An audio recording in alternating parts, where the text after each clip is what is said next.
16 বছর ধরে যাদের ন্যূনতম রাজনৈতিক স্পেস দেওয়া হয়নি তাদের এমন সমাবেশ সত্যি অবিশ্বাস্য।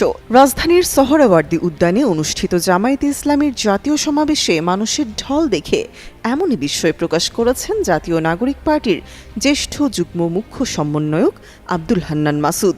নিজের ফেসবুক পোস্টে আব্দুল হান্নান মাসুদ বর্ণনা করেন এক অভূতপূর্ব অভিজ্ঞতা। তিনি লেখেন, গুদারাঘাট থেকে সকাল 11টায় বেরিয়েছি টিএসসিতে তরুণ লেখক ফোরামের প্রোগ্রাম জয়েন করতে। রাস্তায় কোনো গাড়ি নেই, সেই হাতির ঝিল থেকে মানুষজন হাঁটছে। হাজার হাজার মানুষ, তাদের গন্তব্য একটি রাজনৈতিক দলের সমাবেশ স্থল, যেটার দূরত্ব প্রায় 8 কিলোমিটার। এখন আছি পল্টন মোড়ে, গাড়ি আর সামনে এগোচ্ছে না। তিনি আরও উল্লেখ করেন, এই জনসমাগম বাংলাদেশের রাজনৈতিক ইতিহাসে একটি মিথ হিসেবে থাকবে, যা ভবিষ্যতে অনেক গবেষণার বিষয় হতে পারে।